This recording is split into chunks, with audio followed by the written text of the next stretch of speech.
Hey guys, so I have some Long Johns here and I got the sampler platter.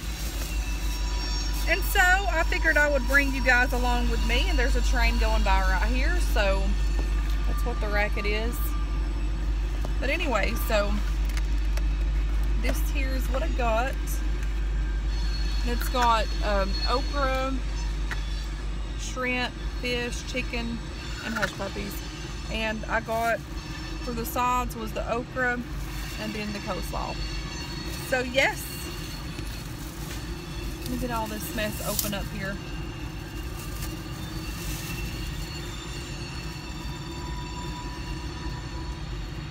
Let's try this shrimp out. Actually, we're just going to open up all these sauces because, you know, you gotta dip your food. And then of course we gotta have tartar sauce here. Now I'm totally burning up.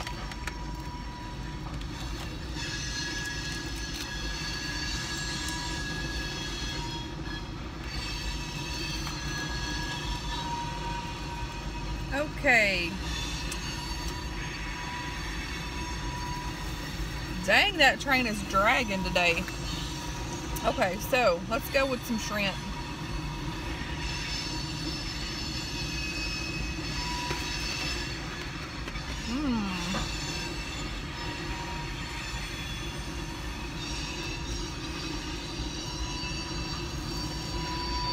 I didn't know they had the popcorn shrimp in here, but they do.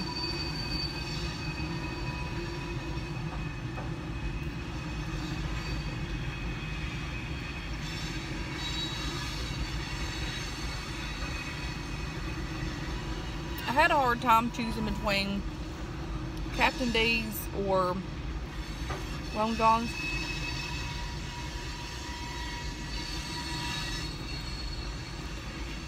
So I just figured to come here and eat this one. These are really good.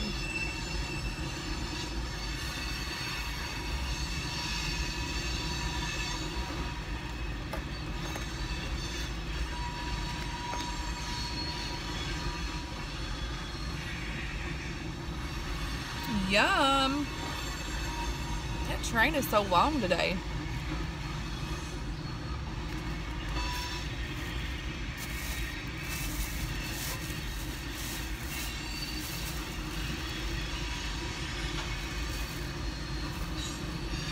I hate when you order something and then they hand you your stuff and then you look in the bag and there's no forks, there's no napkins or nothing. I'm like, did you put the napkins and forks in there? And she's like, I don't think I did. I said, well, I need some, please. I mean, do they think that we're going to really eat this all with our fingers?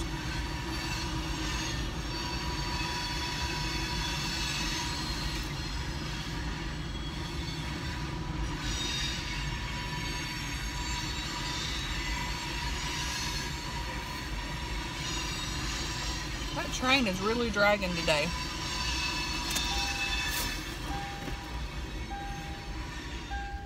There we go. That might help a little bit.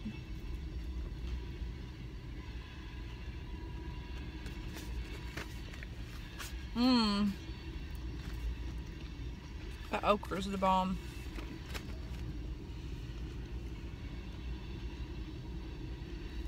Whenever Isaiah was a baby, every time I'd get okra, he would take this part off and just eat the okra. It's funny how time goes by so quickly and your kids are grown before you know it.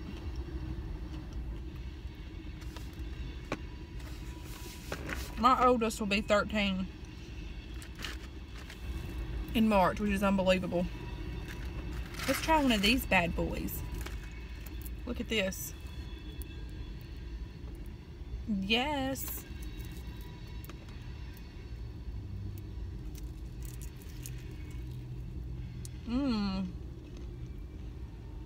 These are good.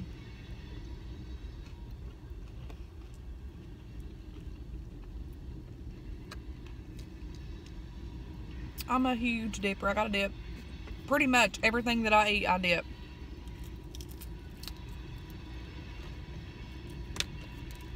That train is seriously still going.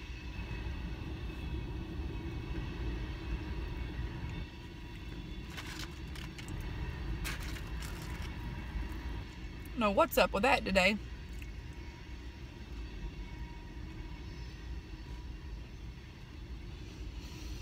I love food, guys. It's amazing, it's wonderful, and it's awesome.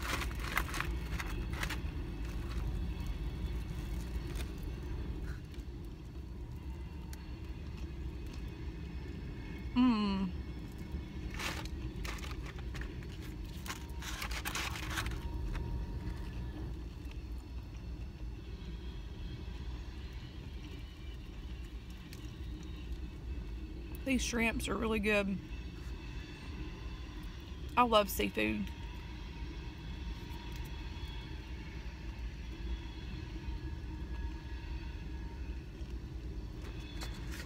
I've noticed with my scrubs, like, this is a new top, and it's like, I think it's a large, but it's like way too big. I mean, I like my scrubs a little bit bigger, but this is like, I don't know. Excuse me.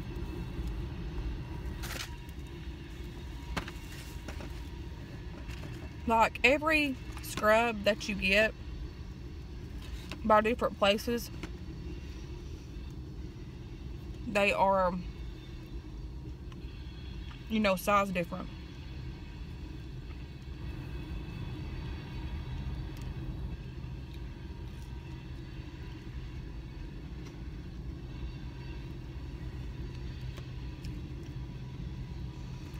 So, my kids are coming home tomorrow. I'm really excited because I miss my kids so much. I mean,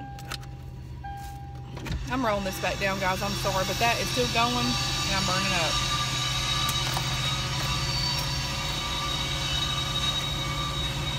I really don't get why that train's taking so long to go.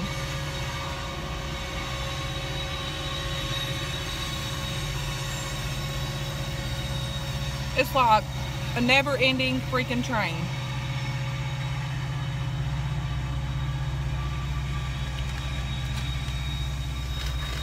But you never, oh, thank the Lord, there he goes. He's wrapping around. You never see these trains out that much over here. And when you do, they take forever. Like, literally.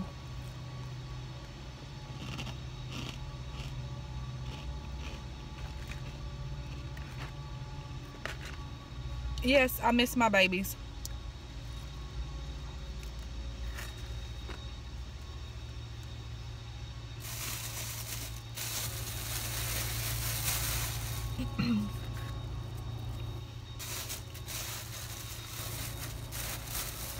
My kiddos are my life. They are my life.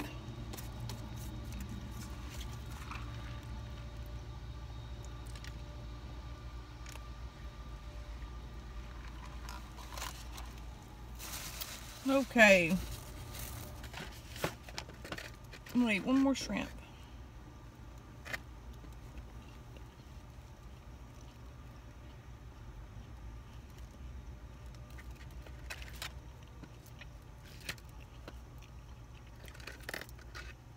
These shrimps are huge, like totally.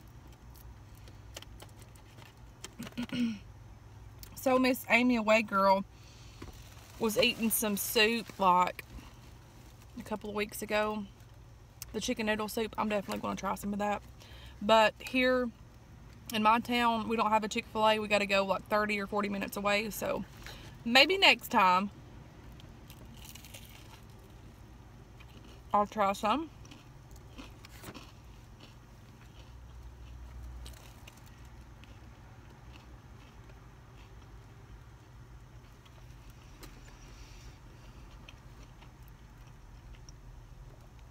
Yeah, I've really been missing my grandma here lately. Kind of sucks.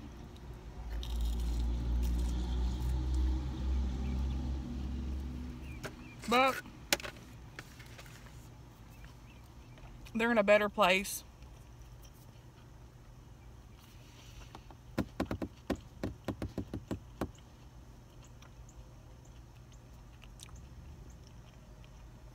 And my mama,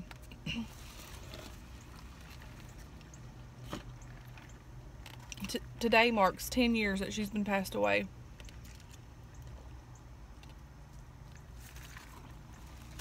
I used to bring it up like a lot. Actually, this is the first time I've talked about it in forever, whenever actually on the day that she died. But if I relive that day, it's horrible.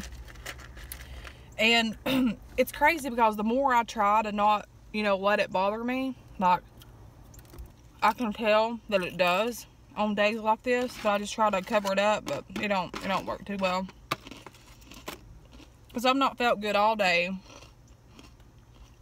In the back of my mind, I know that, this is the day that she died, but yet I don't think about it, and then my day just gets, crappy.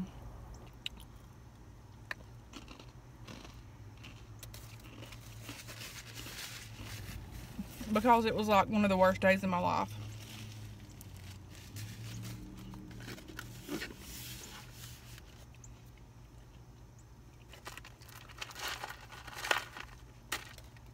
Don't never need to take anything for granted.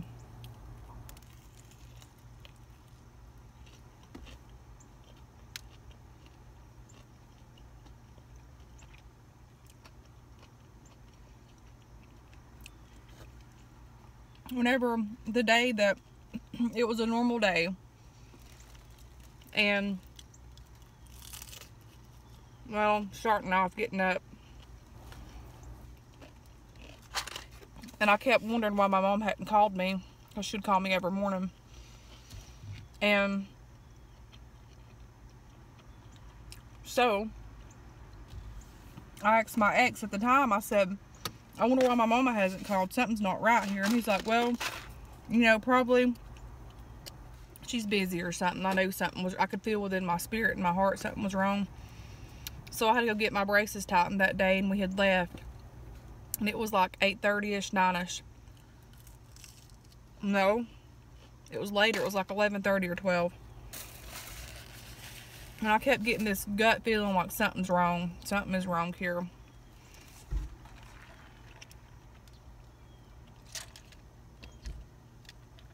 And then I received the phone call going down the road. I'll never forget it. Going down the road, almost in Kingston. Get a phone call, hello. And it's the sheriff. And they're like, is this, such and such at the time? I'm like, yes. And so he's like, well, there's been an accident. Your mom's passed away. So whenever he said accident, I'm like, what the crap's happened, So I handed the phone over to my ex. I was losing it. I had to keep cool because my kids were in the back. Katie was 2. Gracie was 6 weeks old. And so we turned around, and I'll never forget it. I remember I blacked out. I don't even remember nothing. The only thing that I remember is turning around. We had to take and drop our kids off at my sister-in-law. She came down there and sat. And I remember going over the railroad tracks. I'm like, we need to stop. I'm about to throw up. We got over the railroad tracks. I opened up the door, and I threw up. I'm like, it was just too much. And so we left from there on down to the hospital to verify that it was my mother. And I remember the drive. All I could hear nothing was silence. Like I wasn't with it. Like all I could hear was silence. And the hardest thing to do was, go down there and verify that it was my mom. And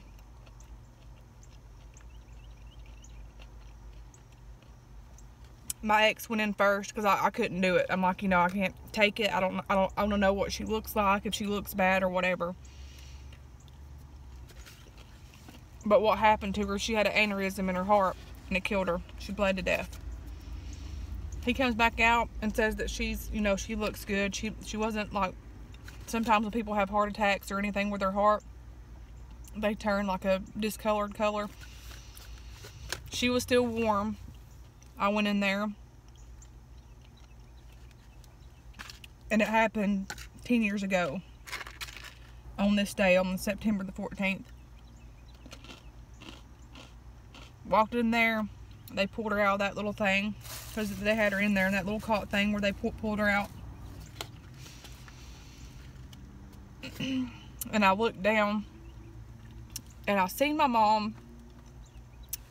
She always wore her hair up like me. Took the hair bow out of her hair, put it on my wrist, and it was purple. I still have it somewhere. I touched her face, it was still warm. I kissed her like right in here. And then, honest to God, it looked like she had one little tear rolling down her eye, but I think it was just from, you know, her body and stuff just closing down and stuff. That was one of the most horriblest times in my life. And it was so long, like, waiting to go in there. They wanted, because, you know, there was no family there, so we had to verify that was my mom.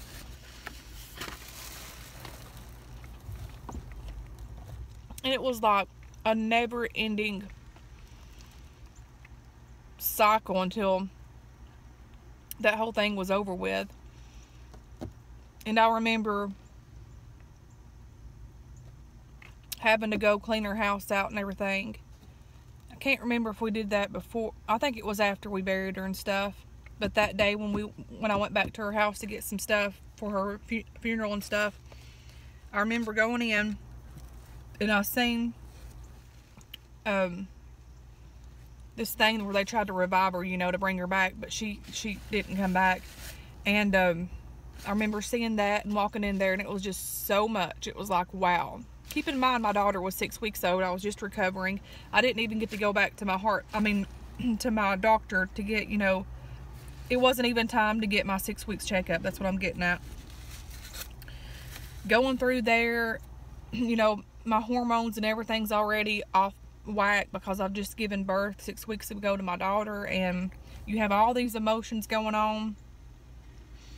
And I remember walking through her house, and I was like, how in the world am I going to take this? And we get a knock at the door, and she had signed up for insurance, health insurance, and like disability, because where she got in that wreck, she hurt herself really bad like 4 months ago prior to that. And they knocked on the door, and she's like, is Peggy there? And I said, no, she passed away. It was yesterday. It was the 13th, because I remember it was like a day after she had died. And she's like, well, I came here to tell her that she got approved for her disability and her insurance. And I looked at her and smiled, and I said, well, honey, she don't need that where she's going. She passed away, and she's in heaven now. So she was looking, my mom was looking forward to get, you know, insurance and stuff, but a little bit too late. She don't need it now, though.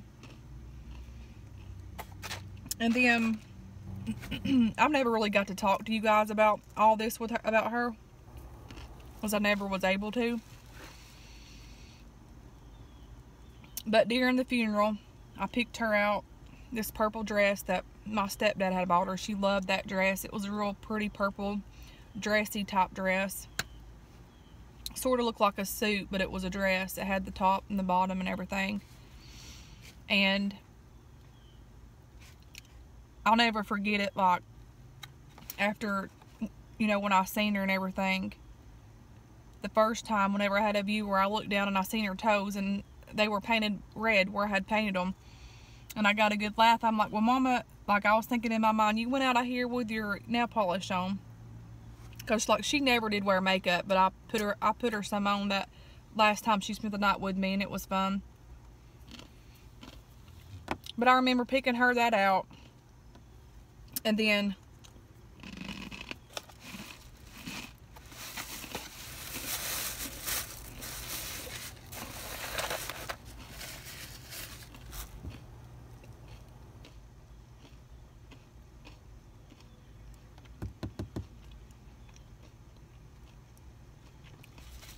getting her ready for the funeral. I didn't get her dressed or nothing. I just gave them the clothes and stuff that she needed.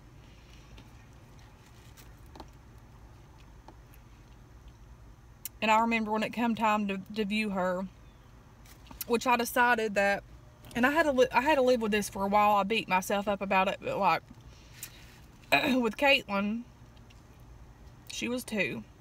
She loved my mom so much, like she was like this.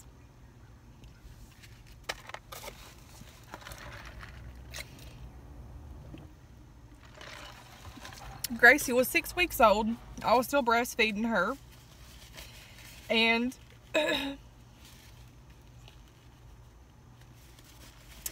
I decided that I didn't want my kids to go and view my mother in her casket. Like, I wanted Katie to remember her, coloring with her and reading and, you know, playing and stuff like that.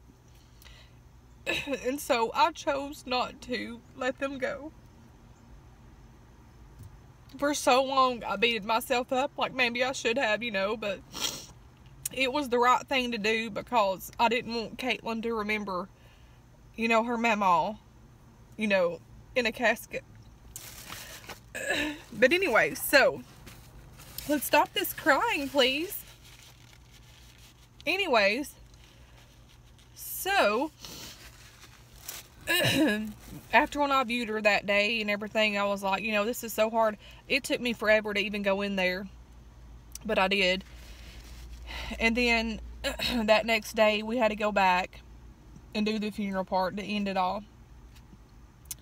And I'll never forget, I chose to sing, and I chose to sing because you know, that's been my life, singing with my mom and stuff.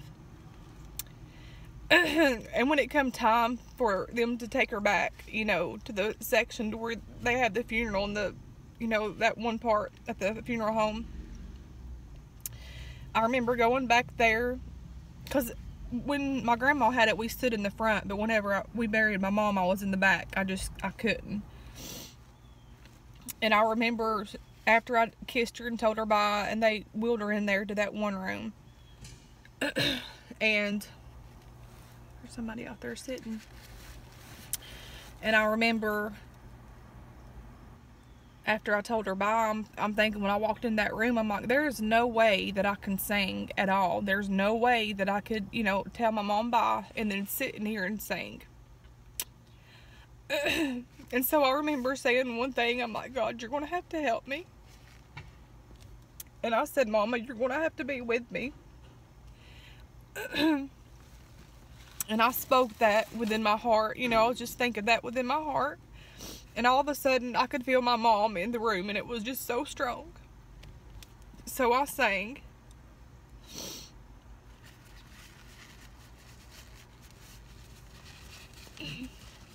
And it was just one of the hardest times in my life. And on days like this, I don't think about it. But then when I do think about it, it's like, it sucks big time.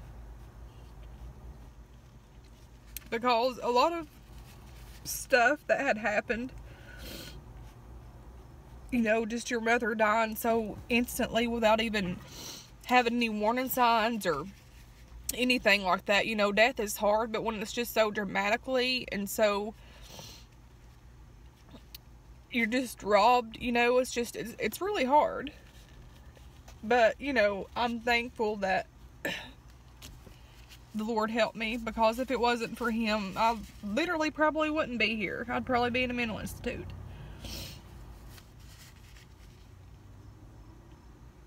But that was just some trying time in my life that I overcome. But on days like this, whenever I know that that's the day that it's happened, it's like, I don't feel good.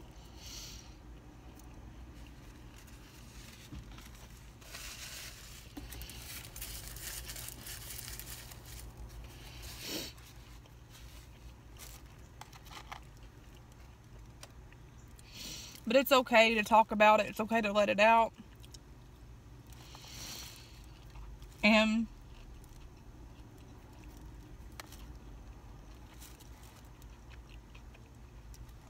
it's literally taken me all this time to even be able to go into details of all that mess.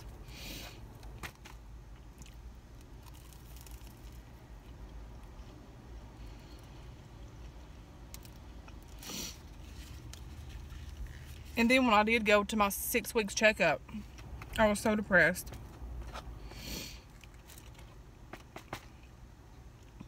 And the doctor was just like so blown away that my mother had died. She'd just been in there when I gave birth to Gracie. And I'm like, I'm so depressed, and maybe I have that postpartum depression bullcrap along with that. And it wasn't that,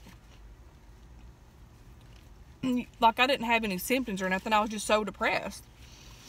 And so I talked to my doctor and I asked him, and he's like, no, he said, he named it something, postpartum denial, like where you lose someone and it's like you don't accept it, and like, which of course it was not even a week after my mother's passing that I went there. It was very hard, trying times.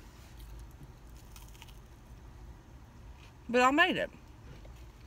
So if you ever have been where I'm at and you feel like, you know, you're not going to make it through, just hang on, because you will.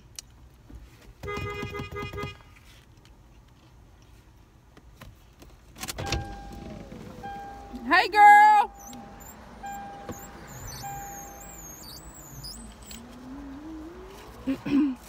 That was my friend Julia.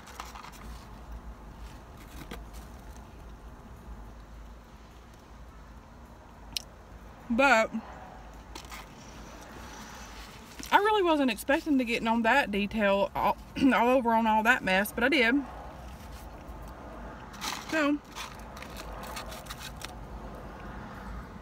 now y'all know some details about what all happened during the time that my mother passed away.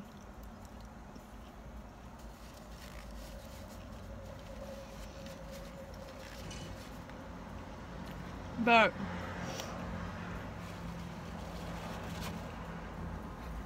even today, like after it's been 10 years,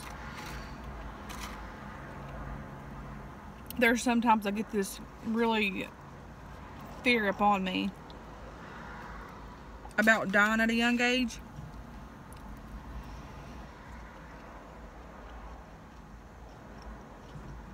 And I'm always worried, and I've always told myself,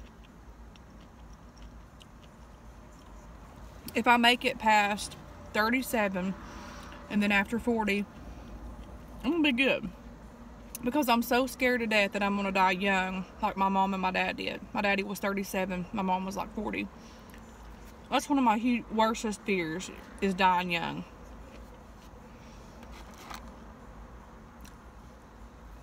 I had a lot of fear on me, like prior, after she passed away and stuff. It's aside now, but sometimes I still think and worry.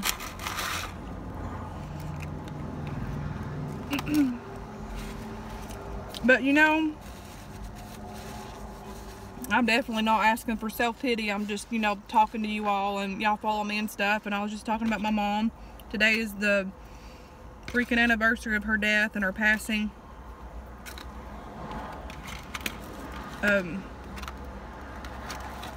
If you've never walked a mile in someone's shoes, you know, people's like, well, what has she been through, you know, to make her be sad, and, you know, all this kind of bull crap. Until you have walked a mile in someone's shoes, let me tell you something. You cannot sit and pass judgment, because you never know. I've been through hell and back, trust me. I've been like, I'm going to write a book sometime, one day, because I know that I need to, and I know that the stuff that I've been through in my life, I don't understand, but I know the Lord understands. And if it's meant for me to help somebody along the way, guess what? That's what I'll do. And I've lost my freaking fork. Oh my gosh.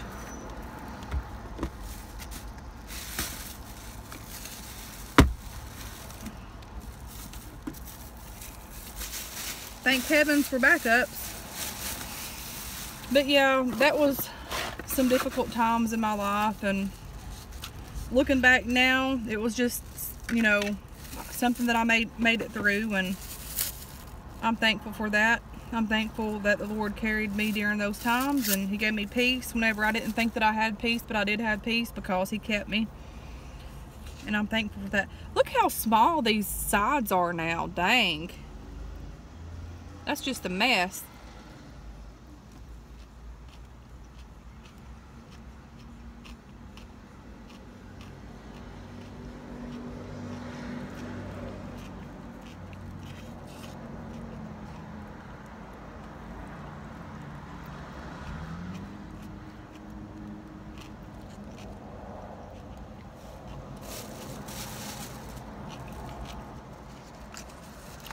Wow.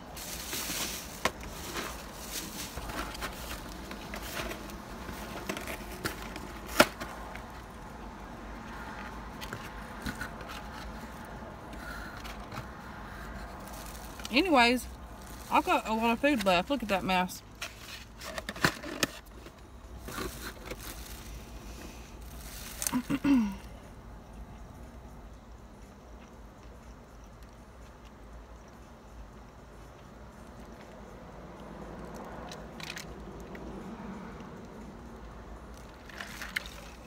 Gotta head to work, guys.